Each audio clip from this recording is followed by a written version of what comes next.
My wife framed me for abuse to win the divorce, but she never expected me to fight back and outsmart her.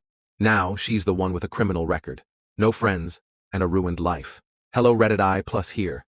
Let me tell you how I went from being labeled a monster to being the guy who exposed one. I'm Alex. I'm 35, a high school teacher, pretty average guy. I loved my wife, Erin, like she was my whole world. We met in college. She was fiery, charming, the kind of person who walked into a room and owned it. I was the quiet one. People used to ask me, "How'd you land her?" I didn't know. I just knew I loved her. We got married 6 years ago. The first couple years were good.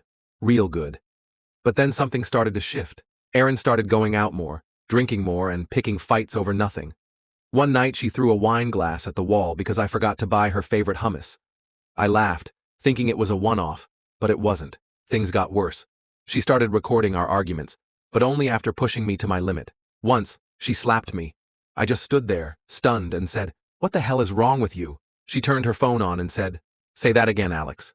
Say it louder." I didn't get it then. I do now. Fast forward to last year. I come home from work and Erin's not there.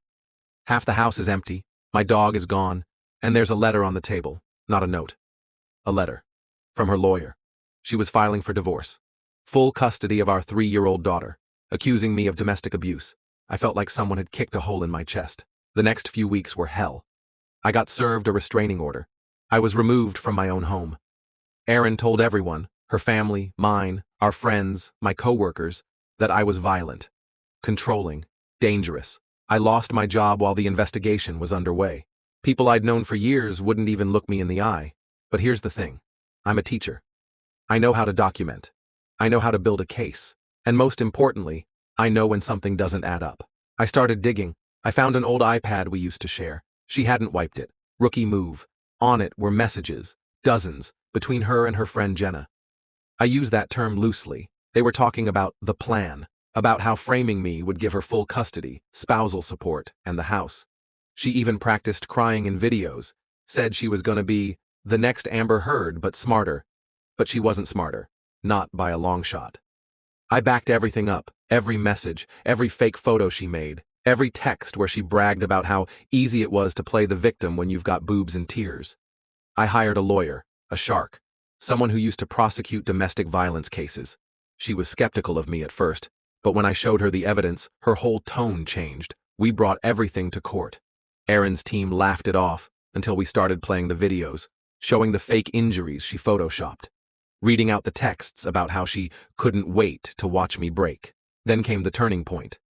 My lawyer got permission to subpoena Jenna. She cracked within 5 minutes, started sobbing, said Erin had manipulated her too, convinced her this was just a game. Jenna handed over more proof. Emails, voicemails, the final nail in the coffin. The judge didn't just throw out her case. He recommended the DA press charges for falsifying evidence, perjury, and conspiracy. She was arrested. In court. In front of everyone. I got full custody of our daughter.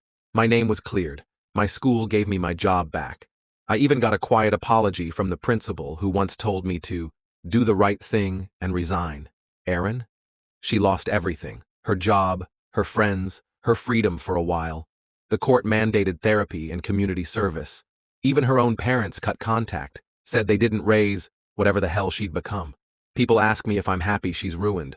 I'm just relieved the truth won, that my daughter's safe. And yeah, maybe there's a tiny part of me that feels vindicated.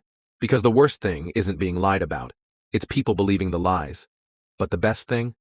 Watching those lies unravel when the truth finally punches through.